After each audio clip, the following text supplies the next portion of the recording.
Bannamukono bagitegeere bulungi tusobole okwongera okutambula nga tuli wamu nabo. Thank you. Well, my name is Montale Joseph Innocent, the Senior Environment Officer. In regard to your question, what the plan is, as Mukono District, we've been developing action plans, and we have developed one from 2013. It was an action plan from 2013 to 2018. And that plan had since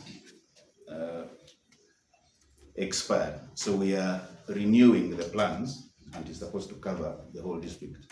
We started off with Impata sub-county, and the difference now from the kind of action plans we've been drawing, we're having those plans come all the way from parish level. So we're engaging the local leadership from the parish level, that is the LC2 council, LC1, persons who are dwelling within the wetlands and sensitizing them, and they themselves coming up with the plans on how to restore the wetlands. So this financial year, we shall be handling the wetlands within Itenjuri Kisoga Town Council, and we'll continue like that from engaging persons at parish level, different parishes, and having their views and developing the plans together. What is entailed in the plan, of course, we identify those areas which are degraded together with the communities that are using the wetlands, and we agree on what to do with them, what is perhaps applicable in restoring the wetlands. Some of them, for instance, the ones we had in Impata, we've agreed to have indigenous tree planting, indigenous trees planted within those wetlands, so have those wetlands, because they serve a very good, they have a very good purpose as to why they're supposed to be protected. For instance, restoration, controlling of flooding. That's why we do restoration. We do restoration of those wetlands too, to control flooding, among other importances.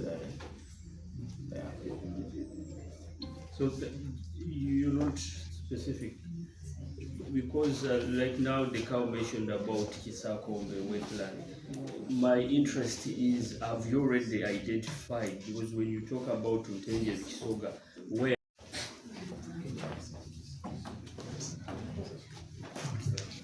Yes, good morning, ladies and gentlemen, our listeners and viewers from Mukono District.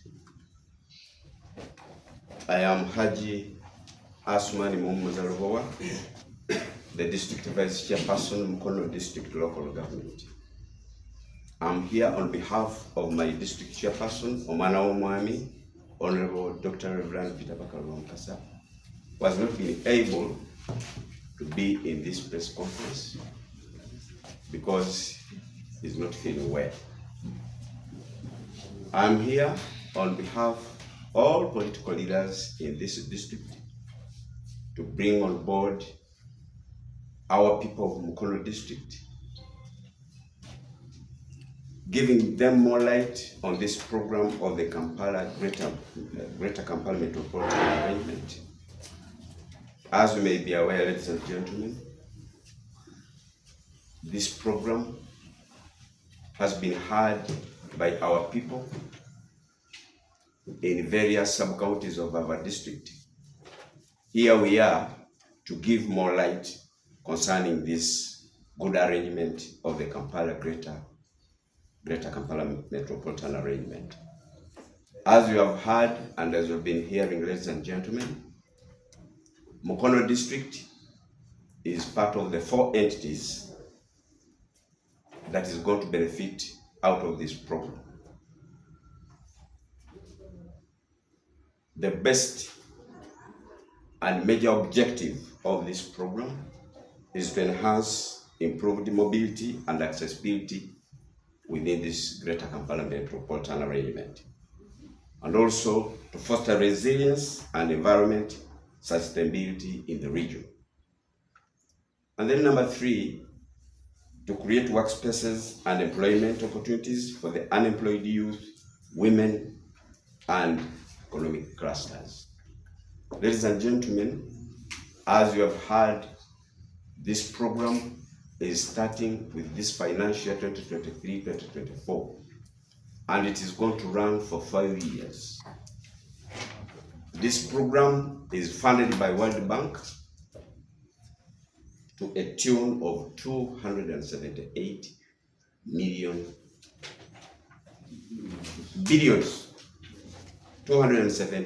billion Uganda shillings. Ladies and gentlemen, as you have heard, we have some roads that are going to be worked on. Number 1, upgrading of Tenjerule Road in Tenjeru Kisoga Town Council and in Mpata sub-counties. And then number 2, upgrading of Nakayaga Setakayanja Road in Nakisunga sub-county and in Namataba Town Council.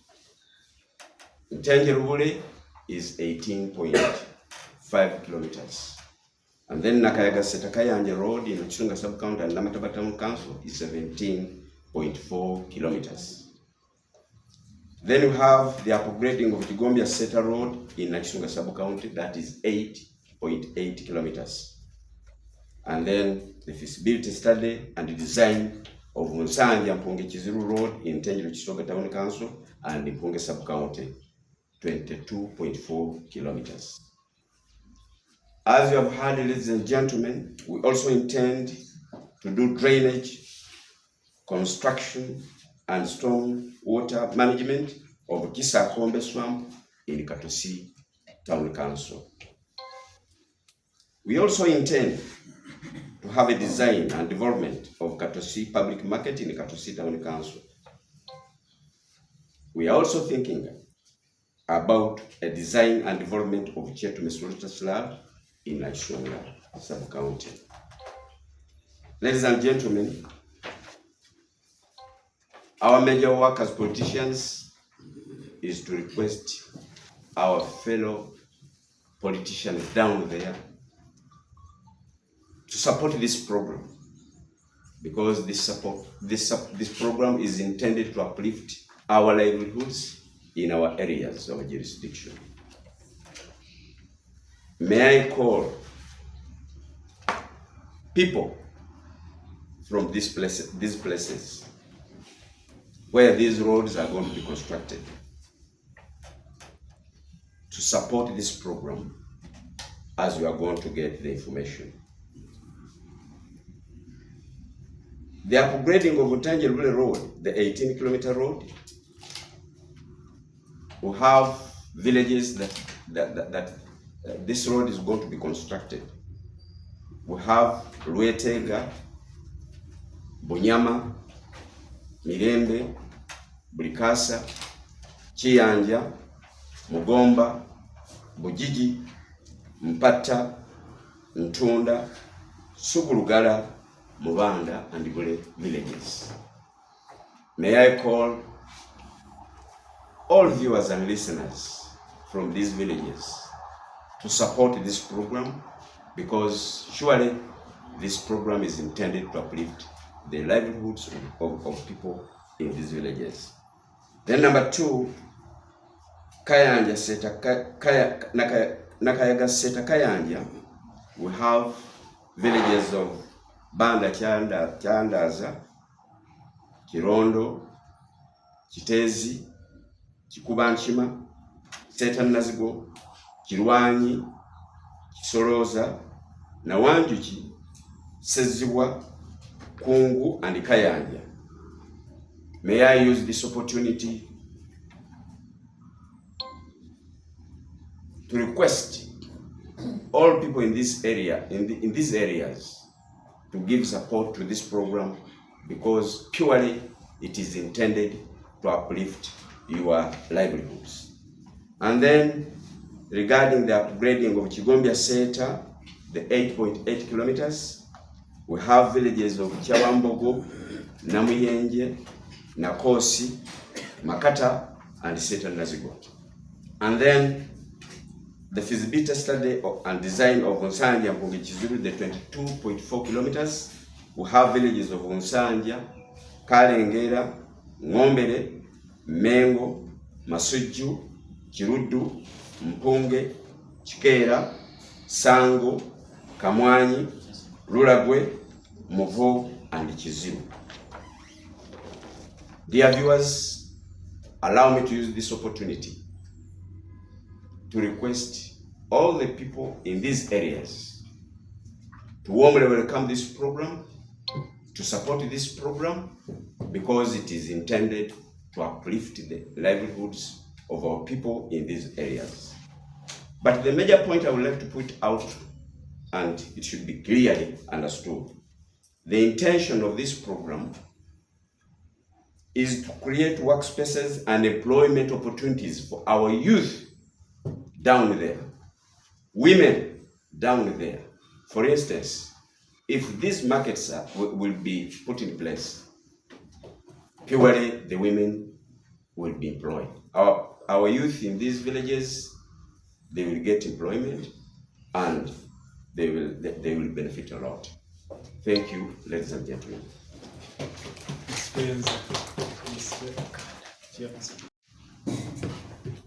Haji Asmani Mumuzarboa, Gemanya Gange, omumyuka wa ssentebe wa district y'Emukono. Ndi wano ku lwamukama wange ssentebe wa district y'Emukono, omwana w'omwami Honorable Dr. Reverend Peter Bakalwa Mukasa atasobodde kubeerawo olw'okuba mukosefu. Nyimiridde wano basibo ne bannyabo abatulaba n'abatuwuliriza naddala bannamukono okubakoowoola n'okubakunga muwagire programu eno eya Greater Kampala Metropolitan Arrangement yaleetebwa gavumenti ya Uganda, era gavumenti ya Uganda tugyebaza olw'okututeekamu ensimbi. Ng'omukulembeze wa district zimmaze okutegereza obulungi nti bwe zinaaba zikwatiddwa bulungi nga bwe nkakasa nti zijja kukwatibwa bulungi, bannamukono bagenda kuganyulwa mu programu eno. Twagala okubategeeza nti programu eno egenda kumalawo ssente za Uganda obuwumbi 278 zonna awamu, naye nga muzo ziteekeddwamu emiteeko mwe tugenda okukolera enguudo ez'enjawulo. Tulina oluguudo olwa Ntenje Lubule Road, luno lusangibwa mu Town Council ya Ntenje Lukisoga ne tutwaliramu n'eggombolola y'Empata, luliko kilometers 18 n'obutundutundu 5.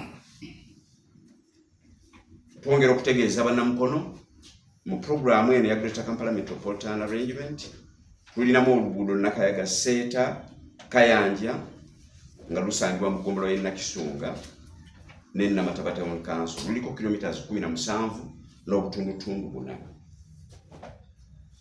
Tusuubira okukola oluguudo Kigombya Seta olusangibwa mu ggombolola y'e Nakisunga, luliko kilometers 8 n'obutundutundu 8. Abakugu baffe ba engineers banza okukola enteekateeka ezikola oluguudo Nsanja Mpunge Kiziru nga luno lusangibwa mu ggombolola y'e Ntenje Lukisoga, mu Town Council ya Ntenje Lukisoga ne mu ggombolola y'e Mpunge. Oluguudo luno luliko kilometers 22 n'obutundutundu 4. Obuwumbi 247 zimaze okuteekebwawo era njagala okukakasa bannamukono mwenna abatuulira era abatulaba ssente zino ziri mu bajeti yaffe eya Mukono district. Tusuubira okukola oba okulongoosa oba okutereeza olusaalu olwa Kisaakombe olusangibwa mu Katosi Town Council. N'olwekyo basabo ne bannyabo bino byonna tubyogera nga tuli bakakafu nti bigenda kukolebwa kubanga ssente zaabyo weeziri. Twagala okusaba bannamukono mwenna yonna gye muli ekintu kino mubadde mukiwulira buwulizi okusinga mu bakulembeze. Tuvuddeyo olwaleero nga bannamukono tukibategeeze nga tutegeeza abantu baffe aba Mukono district yonna naddala okusingira ddala abantu ba Mukono South enguudo zino gye zigenda okuyita. Twagala muzaanirize ate twagala muziwagire. Twagala mutwegatteko nga gavumenti ya Uganda okulabika nga puroguramu eno tugiggusa bulungi. Mwebale nnyo. Waliwo ekibuuzo kyonna ekigenda. The design and development of Chetume Solar Slab in Nakisunga is going to be worked upon. Rest assured, on that particular issue, we have 4 billion Uganda shillings. So, ladies and gentlemen, I'm very sure that the issue of Chetume Solar Slab is going to be handled.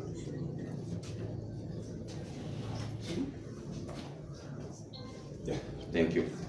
Ssentebe ndowooza katono nnyo. Tukimanyi nti mu projekiti eno mulimu okufuna consent okuva mu bantu enguudo zino mwe zigenda okuyita ate gwe gumu okwogera n'abantu gwe gumu ku mirimu gyammwe nga bannabyabufuzi. Twagala kufuna bukakafu okuva gy'oli obanga okufuna consent mu bantu bano kwawedde ng'omulimu gwe mubadde mugezezaako okukola. Njagala okutegeeza bannamukono bonna nti ng'abakulembeze ba district eno executive ebadde etambula nga tutambulira wamu n'abakugu baffe nga twongera okusaba abantu projects zino gye zigenda okuyita bakkirize nti projects zino zireeteddwa ku lw'obulungi bwabwe okugeza ng'enguudo gye zigenda okuyita. Kituufu wabaddewo bannayuganda bannamukono abadde basuubira okuba nti oba oli awo mu kuleeta puroguramu eno bajja kubaako okuliyirirwa kwe banaafuna. Abaatuwa ensimbi zino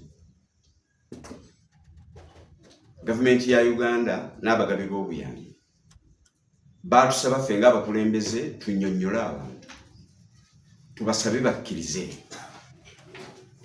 puroguramu eno bagifune nga tebaliiriddwa. Ogwo omulimu njagala okutegeeza bannamukono tugukoze bulungi. Enkiiko tutuuzizza eziwera, Town Council y'Entenjero Kisoga ne mu ggombolola y'Empatta twogeraganya n'abantu. Njagala okutegeeza bannamukono mwenna gye musinzira okutulaba n'okutuwulira abantu abalungi ab'ebitundu bino bakkiriza era enguudo zino baazaanirizza balinda bulinzi ebirooto byabwe bonna baloota buloosi enguudo zino era naffe tweteeseteese okuzibatuusaako. Era njagala okukakasa mu nkola y'enguudo mulimu enkola ya mirundi ebiri. Waliwo oluguudo lwe bayita first class tarmac ne wabaawo ne low cost seal. First class tarmac lwe luguudo lwa kolasi olukoleddwa nga lwa mulembe. Njagala okukakasa bannamukono ze enguudo ze tugenda okukola ku nguudo zino zonna z'emmenyi wansi zigenda kubeera first class tarmac nga ziriko abatambuza ebigere bwe bayitira n'abapikipiki bwe bayitira n'enguudo bbiri zijja okutambuza emmotoka zino nga ziyisiŋŋanya bulungi. Enkola endala eya low cost seal mu nteekateeka eno enguudo zino zitugenda okukola temuli low cost seal. Low cost seal ze enguudo ezikolebwa nga bateekako akabubi ka kolasi akatonotono okusobola okutaasa ku nfuufu. Naye zino ze njogeddeko wansi wano zeezo ze tugenda okukola nga tuzikola mu program eya first class tarmac. Ssentebe mpozi akasembayo enguudo zino zijja mu olw'okutuleetera programu eno eya Greater Kampala Metropolitan Affairs. Ndi mukakafu era ndi mumativu nti enguudo zino bwe zinaaba zikoleddwa, bannamukono enguudo zino gye zigenda okuyita bagenda kuganyulwamu.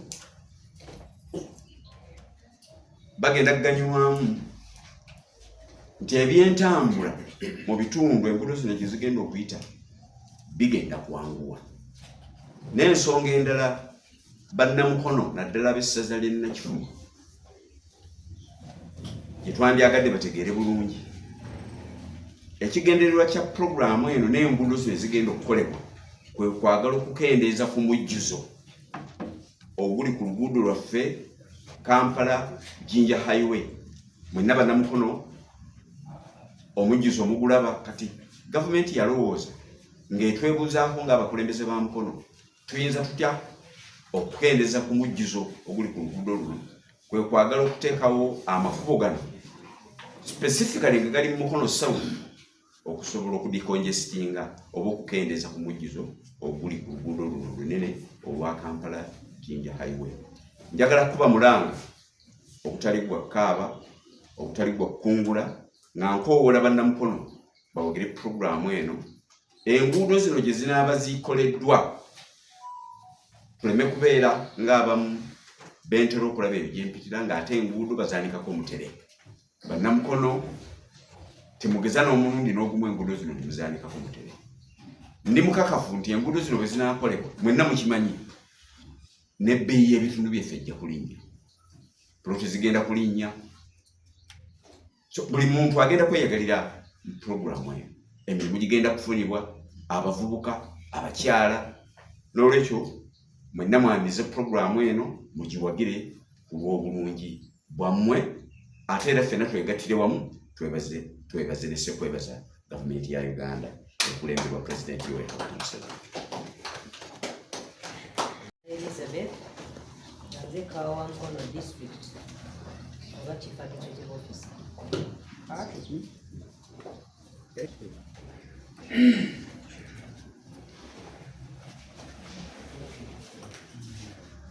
Ladies and gentlemen, and all our dear listeners, my name is Elizabeth Namanda.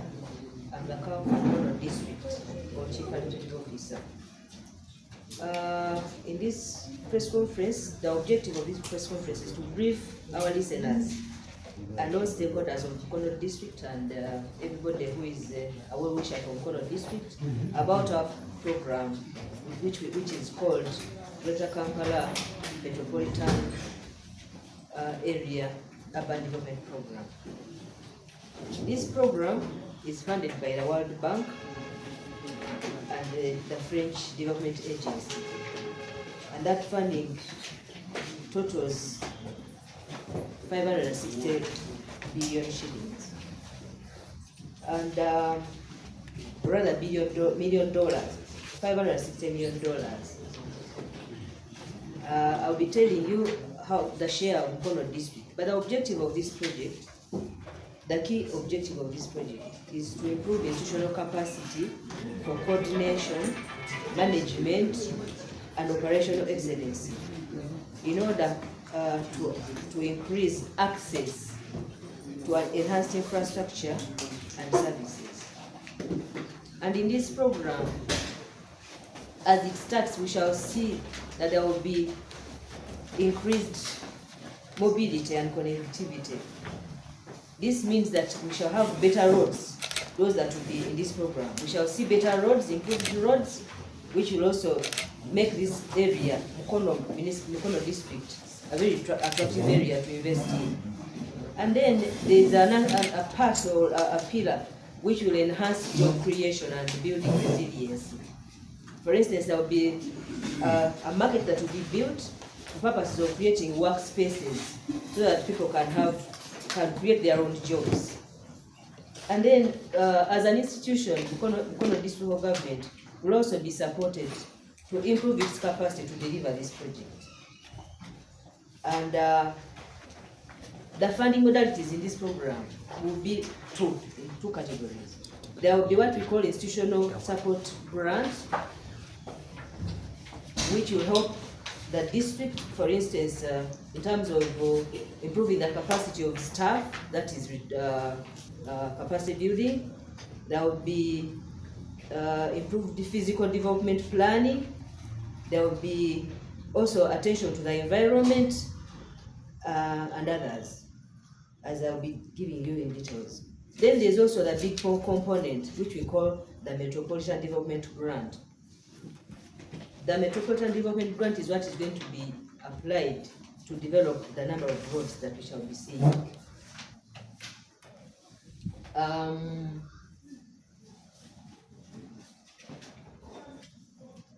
In as far as the budget is concerned, Mukono district will have a share for the roads.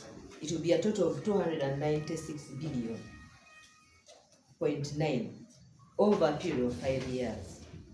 And the ISG, which is going to support Mukono district to be able to run this program, the ISG will be 12 billion 586 million 632,000. And what projects are we going to do in this GKMA over the period of 5 years? We have there's a road called Ntenje Rubule Road. Ntenje Rubule Road is 18.5 kilometers. That road is in Ntenje, it's also in Mpata. It will traverse those two, Ntenje Town Council and Mpata. And as we talk now, the design of the feasibility study has been done, and the design review is ongoing. Soon enough, that exercise will be completed, and we hope that before end of this quarter, this road will be advertised, so that we can attract a service provider who is going to construct that road.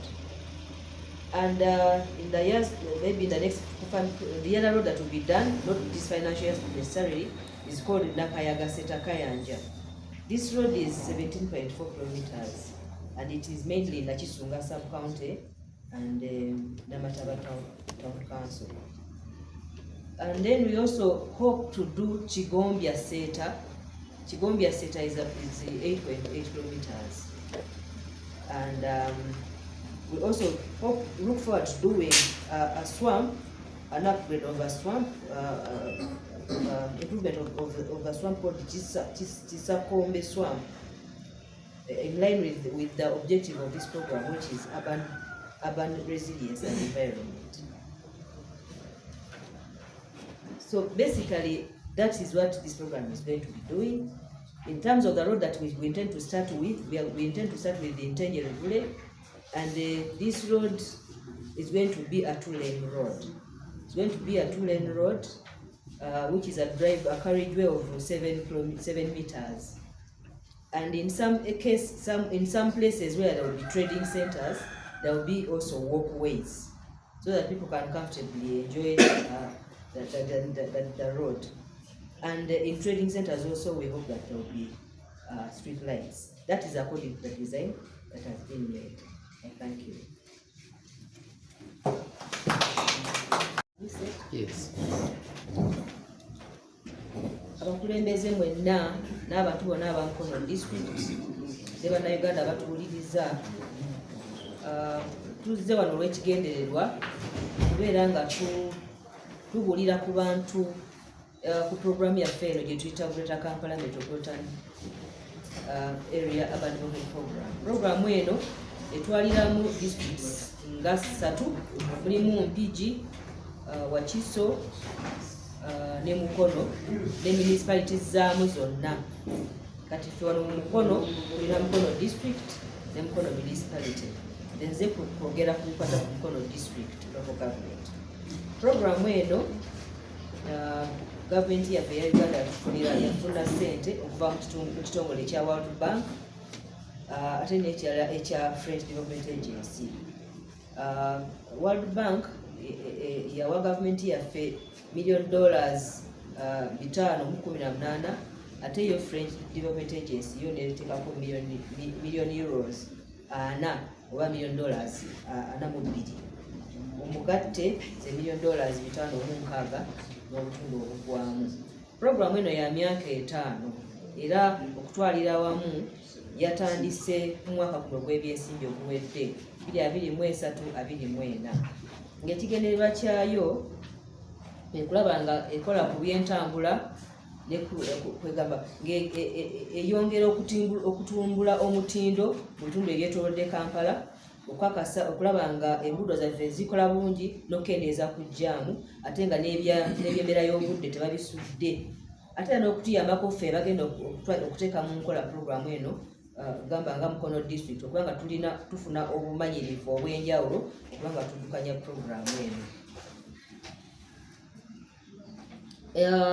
Ejja kubeera ng'etambuza mu mitendera ebiri. Waliwo ssente ezijja okulagibwa ezijja okukola ku by'enguudo n'ebyobutale n'abeerawo n'endala zituyita institutional support grant ezijja okuyambako ffe abagenda okukola emirimu gino ne structure zonna okuba nga tufuna obumanyirivu obw'enjawulo oba n'ebintu byetwetaaga gamba nga kompyuta ng'ezo okuddukanya puroguramu eno era mweyo category yemu eya ISG mujja kubeeramu n'ebyokulaba nga ebitundu byaffe oba ebibuga byaffe bitegekebwa bulungi kuba wenjogerera kati tulina obuzibu nti abantu bamala gazimba oluusi nga tebalina building nga tebalina plan zikakasiddwa abakugu nolwekyo nakyo kijja kuba kituyambako okulaba nga tugezaako okulaba nga tetufuna bizimbibwa nga tebiri ku pulaani ate n'enguudo ezinaaba zikolebwa nazo nga zikolebwa mu mbeera etegeerekeka.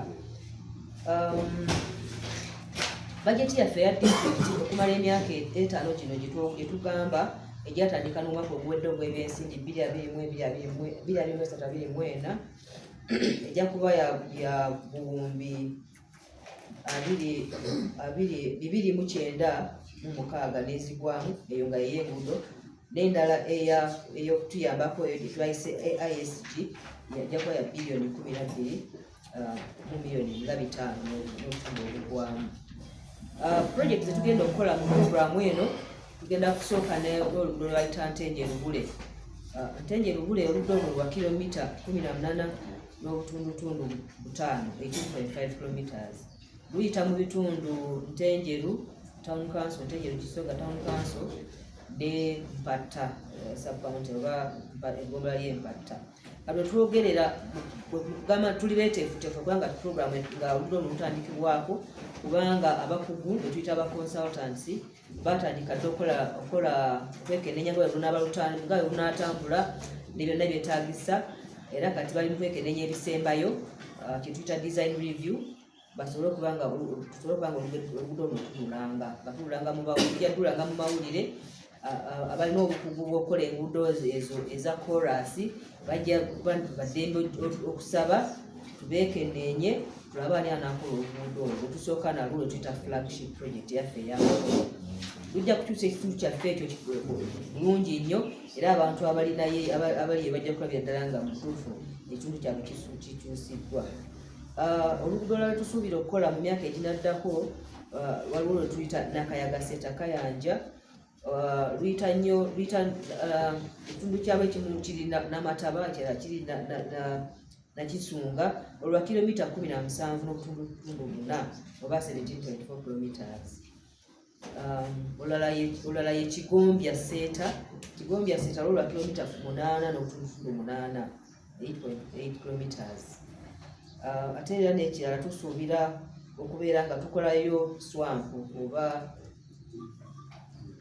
obutobazi bwe bayita Kisakkombe. Obutobazi obwo oba drainage nalwo lujja kubanga mu puroguramu eno tusoosowaza nnyo ebyembeera y'obudde n'embeera y'esukka nga byonoonese nnyo so twagala kulaba nga nalwo tulukola tusobole okuba nga twongera kusoosowaza ekigendererwa kyaffe kino mu puroguramu eno ekyokuba nga tetutaataganya butonde oba nga tuyambako n'obutonde okuba nga tubukuuma. Ekirala tusuubira okuba nga tukola n'akatale Katosi market. Akatale ako bakyakekebejja abakugu okulaba nga bakola design zaako n'ebirala byonna ebyetaagisa kwegamba okweteekateeka nga tunaba nagenda mu mawulire kukalanga. Akatale ako nako tusuubira tukajja kukolebwa mu myaka egiddako. Akajja kutuyamba okulaba nga wabaawo emirimu eginaakolebwa kugamba abantu bajja kusobola okuba nga beetandikirawo emirimu engeri gye tunaba tukoze ku nguudo ezo kubanga kyonna eba ekitundu kumpi kye kimu nga abantu basobola okutunda ebyamaguzi mu mbeera ennungi mu kifo ekirungi okusobola nga bafunira akasente. Ebintu zino zetugenda okukola naddala luno olwetugenda okutandika Ntenje Lugule, tusuubira okuba nga okusinziira ku bakugu nga bwe batugamba aba engineers oba aba consultant, obugazi bwalo bujja kubeera mita 7, lujja kuba kwegamba nga si lwa mirundi 2 nga emmotoka zidda sayidi emu nena zidda sayidi eri ng'emmotoka enguudo za bulijjo bwe ziri, kubanga luno oluguudo lwa kyalo. So kwegamba buli leeni ejja kuba ya 3.5 meters n'endala 3.5 meters. Tusuubidde okusinziira ku nteekateeka gye bagezaako kuteekateeka abakugu baffe nti mu towns oba mu bitundu ebirimu abantu ebyebibugabuga bajja kukola oludo olwo nga kuliko n'abantu basobola okutambulira ne beetaaya nga tebeeraliikidde nti emmotoka zinaabakoona. Ate ne mu trading center ezo zezimu tusuubira okuba nga mujja kubeeramu street lights. Njagadde okusiga ku kifaananyi ekyo abantu bategeere nti gye tugenda wanaafaanana watya ku nguudo zaffe zino. Twayita mu kwebuuza nga tetunaba kutuuka ku kusalawo nguudo kizero zinaakolebwa oba butale ki bwe bunaakolebwa. Twayita mu kwebuuza ku bantu ab'enjawulo oba be tuyita ba stakeholders, nga tutwaliddemu bannabyabufuzi ku mitendera gyonna, nga tutwaliddemu ne ba members of parliament oba abakiise mu parliament nabo twabayita, naffe ba civil servants mu kwetegereza ennyo olw'okuba nga ne program eno erina omulamwa nti enguudo zikola zina okuba nga zina we zikwataganira nga zirina kwegamba nga zijja kukendeeza nnyo njamu n'okutuyamba okubeera nga ebitundu byaffe bino bye tuyita ebiri mu GKV nga birina enkwatagana. Baatuwabula era nakifuma tetunayo oluguudo lwetulina kukolayo, naye twali tusuubira nti tunaabayo n'akatale ke tugenda okukolayo, naye ekyo kikyali mu pipeline, sinza kyogerako nnyo ekyo kisinga. Naye ng'okwebuuzibwa kwonna kwagenda mu maaso ne tusalawo nti ne basalawo bakama baffe ab'enjawulo nti tukole enguudo eziri okusingira mu mukono sawa.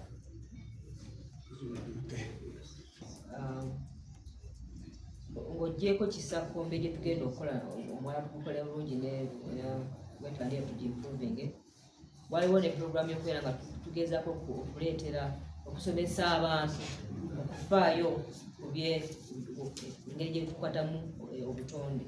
Naye nayiseeko ne munnange wano owa environment ayinza okuba kukyayogera, naye nga waliwo kwegamba si bwe koko tugenda okukolako mu program eno, naye n'okusomesa abantu okulaba nga bafaayo ku by'obutonde, ate n'okukola kye tuyita wetland improvement plans.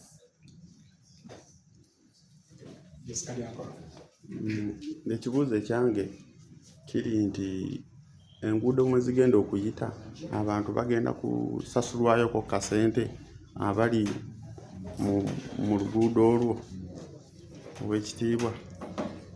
N'ekirala, enguudo zino zigenda kuba za koolansi oba za kuyisamu buyisa? Kasooke n'ekisembayo, enguudo zino zigenda kuba za koolaasi, ate koolaasi bayingira bamanyi okukinnyonnyola obulungi, koolaasi ow'omulembe ddala. Ekyokubiri ky'obuuzizza kibadde kyakuba nga abantu tubaliyirira, abatuwadde ssente batuyambye ne bazituwa.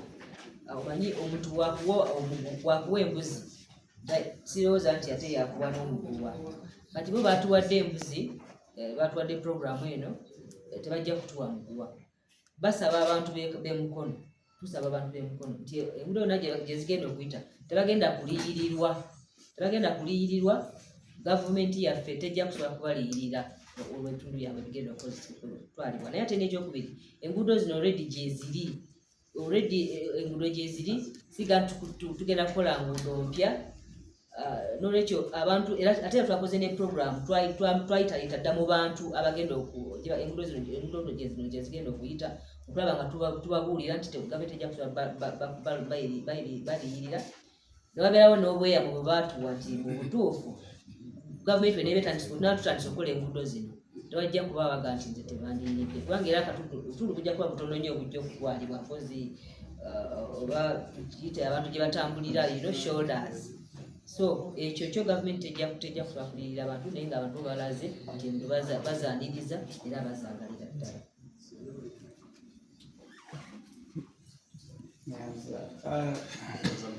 enteekateeka zizze nnyingi nezanjulibwa bwe zityo ne zifuuka zaagannyana.